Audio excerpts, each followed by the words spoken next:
এরপরে আবার পূর্ণিমা পড়ে যাবে, তাই ঠাকুরের সিংহাসনগুলো সব পরিষ্কার করে নিচ্ছি। পরিষ্কার করে ঝেড়ে ঝেড়ে তারপরে একটু বাইরে ফুল টুল দিয়ে সাজিয়ে রাখবো, মানে কসমেটিক ফুল। আর ঠাকুরকে যে মালা ঠালা পরাবো সেগুলো তো মঙ্গলবারে। আর আজকে এগুলো সব ঠিকঠাক করে রাখছি, বাইরের দিকটা মুছে পরিষ্কার করে। খুব ধুলো পড়ে, সপ্তাহে আগে রোজই করতাম, এখন সপ্তাহে 2 দিন করে করি পরিষ্কার এগুলো। সিংহাসনটা পরিষ্কার না করলে ভালো লাগে না। পরিষ্কার করে মুছে নিয়ে সব বাইরের দিকটা সাজাবো।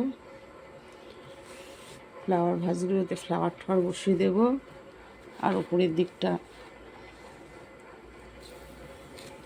ফুল ফুল দিয়ে সাজাবো।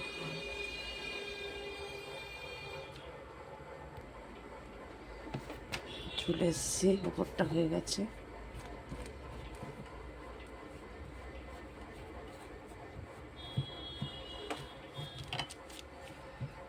পরিষ্কার করে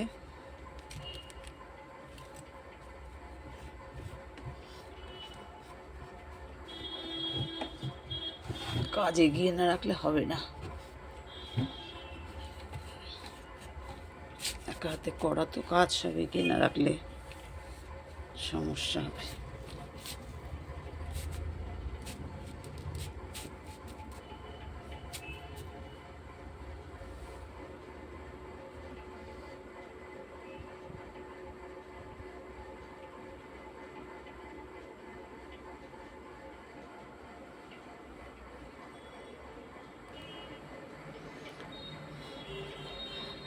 রাতের বেলা এইভাবে সাজিয়ে রাখলাম কসমেটিক ফুলগুলো দিয়ে, ঝুল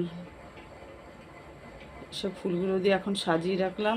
যেহেতু উঠিয়ে রাখি, সবসময় দিয়ে রাখি না, এত ধুলো পড়ে। কোনো অনুষ্ঠানে বের করে এগুলো সাজাই। তারপরে লাইট ফাইট লাগাবো একটু ইচ্ছা আছে। রাতের বেলা এগুলো করে রাখলাম। মোটামুটি সিংহাসনটা পরিষ্কার করে মালা ঠালাগুলো একটু বসিয়ে দিলাম।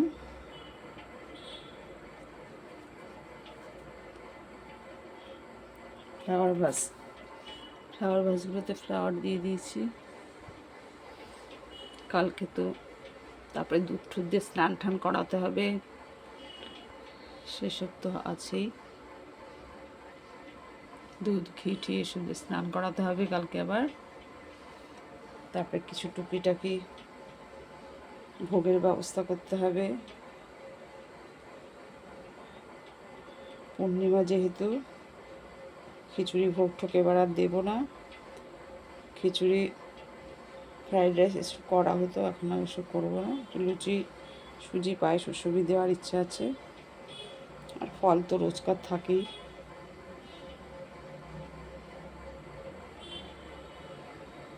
এইভাবে আপাতত রাখছি, পরে আবার কতটা কি করি দেখি।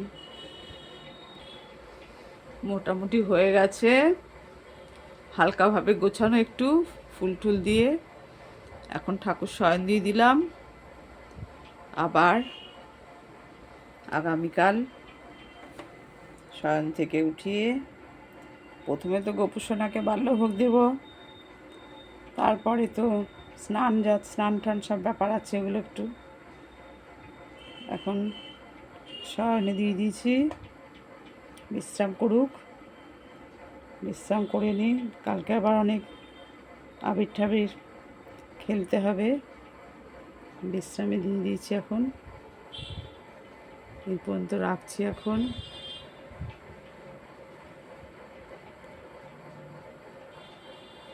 ঠিক আছে বন্ধুরা, সবাই ভালো থেকো। দোল উৎসব সবার ভালো কাটুক এই কামনা করি। সবাই সুস্থ থাকো, ভালো থাকো।